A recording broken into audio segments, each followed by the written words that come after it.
Question है number analogy का। यहाँ पर जो संबंध 18 का 9 से होगा वही संबंध 12 का प्रश्न चिन्ह के स्थान पर आने वाली संख्या के साथ होगा। तो 18 का संबंध 9 से किस प्रकार है। अगर यहाँ पर 18 का आधा किया जाएगा ना तो 9 ही आएगा, और उसी प्रकार अगर 12 का आधा किया जाता है तो कितना आता है, 6 आता है। लेकिन दिए गए ऑप्शन में 6 नहीं दिया हुआ, तो ये तरीका यहाँ पर सही नहीं है। अब आप एक तरीका ये भी समझ सकते हो कि 18 में से अगर 9 घटाया जाता है तो 9 आ जाता है, और उसी प्रकार अगर 12 में से 9 घटाया जाता है तो 3 आता है। लेकिन दिए गए ऑप्शन में तो 3 भी नहीं है, तो ये तरीका भी यहाँ पर सही नहीं है। हमें किसी और तरीके से प्रश्न को हल करना होगा। आप देखिए कि यहाँ पर 18 लिखा हुआ है। अगर यहाँ पर हम 18 का वर्ग करेंगे ना तो कितना आएगा, 324 आएगा। 18 का वर्ग करने पर 324 आया है। 324 जो है ना वो 3 अंकों की संख्या है। तीनों अंकों को इस प्रकार लिखकर अगर तीनों अंकों को हम जोड़ेंगे तो कितना आएगा, 3 में 2 जोड़ने पर 5 आएगा, और 5 में 4 जोड़ने पर कितना आएगा, 9 आएगा। तो इस तरह का पैटर्न यहाँ पर लग रहा है। आप एक बार फिर से समझ लीजिए, हमने क्या किया, 18 था ना यहाँ पर, तो 18 का वर्ग किया, 18 का वर्ग आ गया 324। अब 324 जो है ना वो 3 अंकों की संख्या है। अगर 324 के तीनों अंकों को जोड़ा जाएगा तो यहाँ पर जो संख्या प्राप्त होगी वो संख्या होगी 9। इसीलिए यहाँ पर 18 का संबंध 9 से दिया हुआ है। तो अब यही पैटर्न हमें 12 में लगाना है और पता लगाना है कि 12 का संबंध किस संख्या से होगा, यानी कि प्रश्न चिन्ह के स्थान पर कौन सी संख्या आएगी। तो इसके लिए हमें 12 का वर्ग तो करना ही होगा, और 12 का वर्ग तो होता है 144, और उसके बाद क्या करना है, 144 के तीनों अंकों को हमें जोड़ना है और देखना है कि यहाँ पर आंसर क्या आएगा। 1 + 4 5 होगा, और 5 में 4 जोड़ने पर कितना आएगा, 9 आएगा। तो यहाँ पर 12 का संबंध किस संख्या से है, 9 से है, और यहाँ पर प्रश्न चिन्ह के स्थान पर कौन सी संख्या आएगी, 9 आएगी। ऑप्शन ए यहाँ पर सही आंसर होगा। क्वेश्चन है मिसिंग नंबर का। यहाँ पर हमें ये पता लगाना है कि प्रश्न चिन्ह के स्थान पर कौन सी संख्या आएगी। तो आइए सबसे पहले हम यहाँ पर पैटर्न का पता लगाते हैं। तो पैटर्न का यहाँ पर पता हम कॉलम से भी लगा सकते हैं। जैसा कि आप देख सकते हो कि पहले कॉलम में 3 संख्याएं लिखी हुई है। इन तीनों संख्याओं में भी कोई संबंध हो सकता है, या फिर यहाँ पर आप देख सकते हो कि ये पंक्ति है, पंक्ति में भी 3 संख्याएँ लिखी हुई है। इन तीनों संख्याओं में भी संबंध हो सकता है। तो हमें उसी पैटर्न को यहाँ पर पहचानना है। तो यहाँ पर आप देखिए कि यहाँ पर जो ये पंक्ति पहली है इसमें 3 संख्याएं हैं, 7 है, 13 है, और यहाँ पर लिखा हुआ है 174। तो इन तीनों संख्याओं में से जो बड़ी संख्या है वो है 174, और जो 174 से छोटी संख्याएं हैं वो कौन कौन सी है, 7 है और 13 है। तो हमारा सोचने का तरीका ये हो सकता है कि यहाँ पर 174 से जो 2 छोटी संख्या है, इन 2 छोटी संख्याओं के द्वारा किस प्रकार यहाँ पर ये बड़ी संख्या 174 को प्राप्त किया जा सकता है। तो यहाँ पर हम कौन सा पैटर्न लगाए जिससे कि 7 और 13 के द्वारा 174 को प्राप्त किया जा सके। तो यहाँ पर आप ये समझिए कि 7 लिखा हुआ है, तो यहाँ पर हम 7 का तो घन करेंगे, फिर माइनस का चिन्ह। यहाँ पर लिखा हुआ है 13, तो 13 का हम करेंगे वर्ग। 7 का घन क्या होता है ये आपको पता है, 7 का घन होता है 343, फिर माइनस का चिन्ह। और 13 का वर्ग क्या होता है ये भी आपको पता है कि 169 होता है। तो यहाँ पर अगर हम 343 में से 169 घटाएंगे तो क्या 174 प्राप्त हो जाएगा, बिल्कुल प्राप्त होगा। आप यहाँ पर ध्यान से समझिए कि यहाँ पर आ जाएगा 4, और यहाँ पर आएगा 7, और यहाँ पर आ जाएगा 1। आप ये देख सकते हो कि यहाँ पर अगर आप 343 में से 169 को घटाओगे ना तो 174 ही आएगा।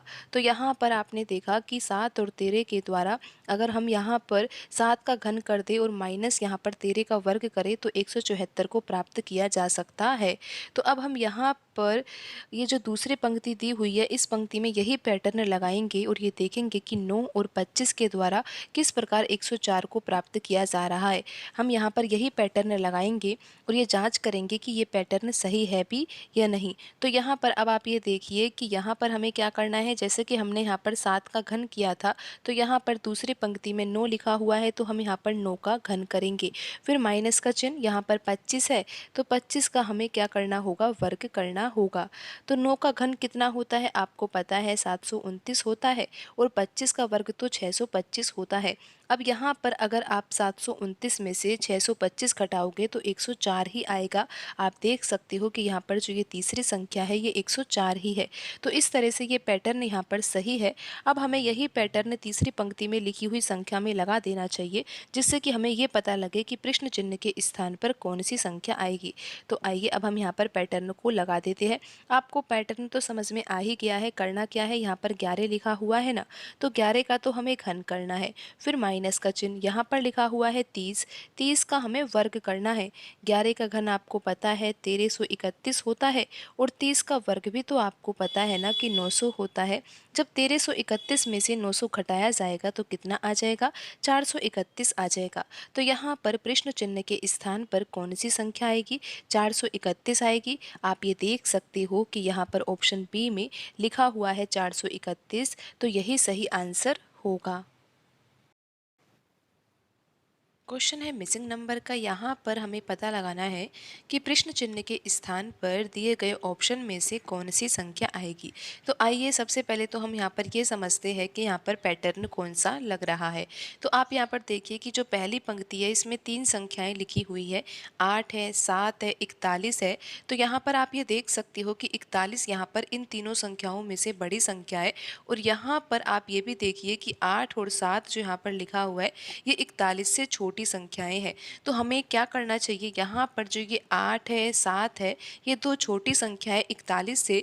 तो इन दो छोटी संख्याओं के द्वारा 41 को कैसे प्राप्त किया जा सकता है, यानी कि छोटी संख्या के द्वारा ये बड़ी संख्या कैसे प्राप्त किया जा सकता है, इस तरह से हमें यहाँ पर सोचना होगा।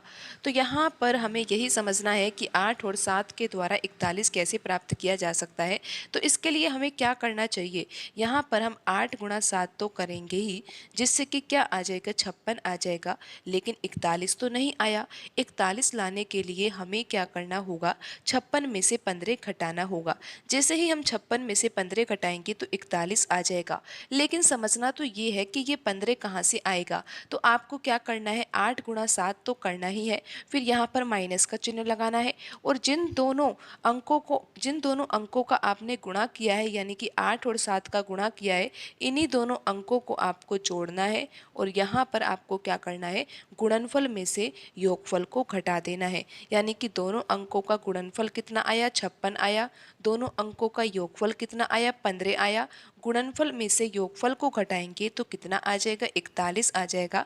और यहाँ पर आवश्यकता भी किसकी थी, 41 की ही थी। अब यही पैटर्न हम यहाँ पर दूसरी पंक्ति में लिखी हुई संख्याओं में लगाकर देखते हैं, और ये देखते हैं कि यहाँ पर 43 आ भी रहा है या नहीं आ रहा। पैटर्न आपको समझ में आ गया होगा। करना क्या है, 12 गुणा 5 करना है, यानी कि इन दोनों संख्याओं का हमें गुणा करना है। फिर माइनस का चिन्ह, इन दोनों संख्याओं का ही हमें योगफल करना है। यहाँ पर 12 गुणा 5 करेंगे 60 आ जाएगा। 12 प्लस 5 करेंगे तो कितना आएगा, 17 आएगा। और 60 में से 17 घटाने पर कितना आ जाएगा, ये आपको पता है कि 60 में से 17 घटाया जाएगा तो 43 ही आएगा। आप देख सकते हो कि यहाँ पर हमें 43 ही लेकर आना था। अब यही पैटर्न हम तीसरी पंक्ति में लिखी हुई संख्याओं में लगा देते हैं और पता लगाते हैं कि प्रश्न चिन्ह के स्थान पर कौन सी संख्या आएगी।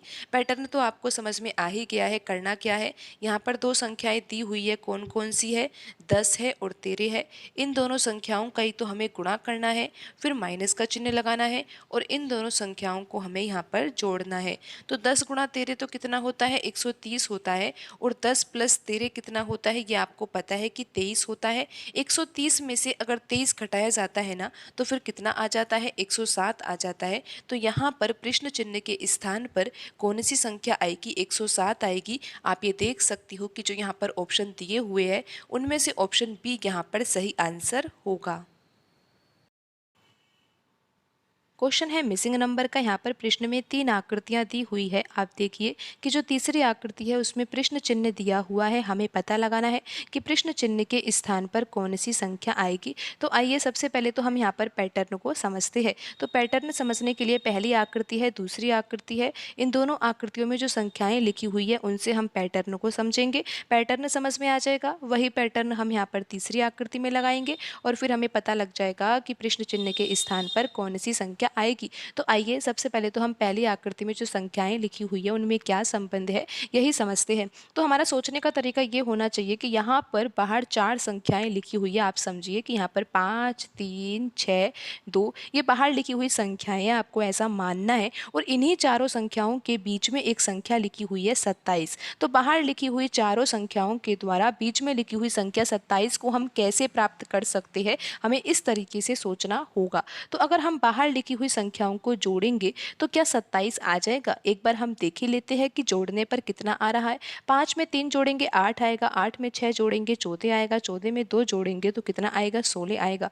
लेकिन यहाँ पर तो लिखा हुआ है 27 और 16 का संबंध तो 27 से किसी भी प्रकार से नहीं है।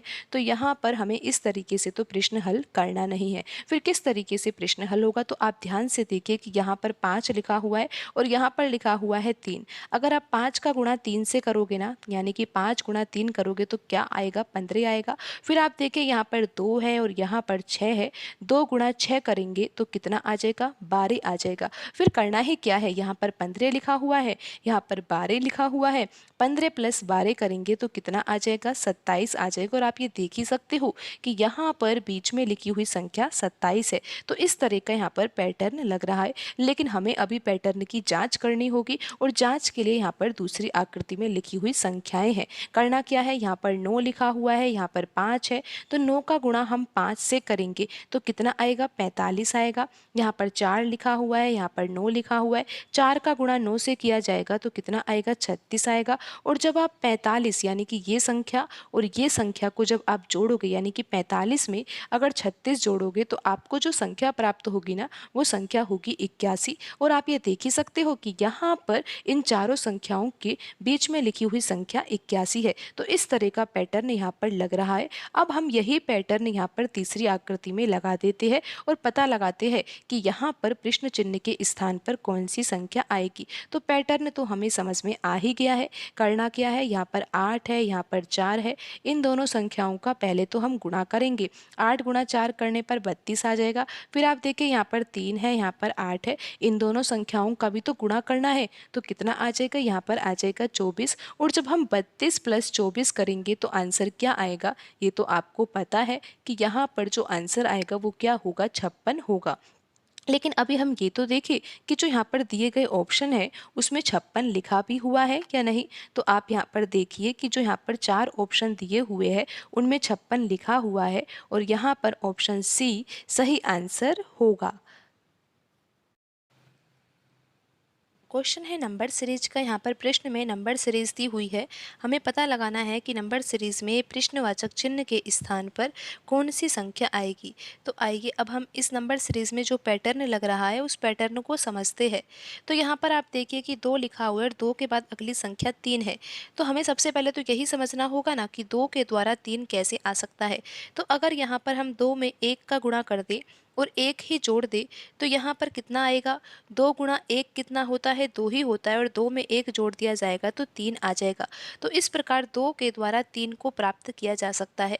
अब 3 के बाद जो अगली संख्या है वो तो 8 है। तो 3 से 8 कैसे प्राप्त किया जा सकता है? तो यहाँ पर हम 3 लिखेंगे, लेकिन इस बार हमें 2 से गुणा करना होगा। 3 दूनी 6 होगा और 6 में अगर 2 जोड़ा जाएगा तो ही यहाँ पर 8 आएगा। तो इस तरह से 3 के द्वारा 8 आ सकता है। फिर 8 के बाद जो अगली संख्या है वो क्या है? 27। तो 8 से 27 कैसे प्राप्त किया जाएगा?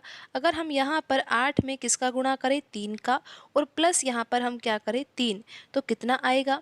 8 गुणा 3 कितना होगा? 24 होगा और 24 में 3 जोड़ा जाएगा तो कितना आ जाएगा? 27 आ जाएगा। तो इस तरह से यहाँ पर 27 भी आ गया है। अब 27 के बाद अगली संख्या 112 है। तो यहाँ पर हम पैटर्न समझ लेते हैं। तो आपको पता है कि अब 27 से क्या प्राप्त करना है? 112 प्राप्त करना है। पैटर्न को ध्यान दीजिए कि यहाँ पर हमने 1 से गुणा किया है और 1 जोड़ा है। अगले पद के लिए 2 से गुणा किया है और 2 जोड़ा भी है। 3 से गुणा किया है, 3 जोड़ा है। तो यहाँ पर 4 से गुणा करेंगे और 4 जोड़ेंगे। तो 27 का गुणा 4 से करेंगे तो 108 आएगा। और 108 में अगर 4 जोड़ा जाएगा तो 112 आ जाएगा। तो यहाँ पर ये पैटर्न बिल्कुल सही है। तो यहाँ पर अब हम ये पता लगा सकते हैं कि 112 के बाद अगली संख्या क्या होगी। तो यहाँ पर हम 112 लिखेंगे। आपको पता है कि यहाँ पर 4 से गुणा किया है और 4 जोड़ा है, तो अगले पद के लिए 5 से गुणा करना होगा और 5 यहाँ पर जोड़ना भी होगा। तो 112 गुणा 5 करेंगे तो कितना आएगा, ये तो आपको पता है कि यहाँ पर आएगा 560, और 560 में अभी हमें 5 भी जोड़ना है, तो यहाँ पर आंसर आ जाएगा 565। तो यहाँ पर प्रश्न चिन्ह के स्थान पर कौन सी संख्या आएगी, 565 आएगी। और यहाँ पर कौन सा ऑप्शन सही होगा, ऑप्शन ए यहाँ पर सही आंसर होगा।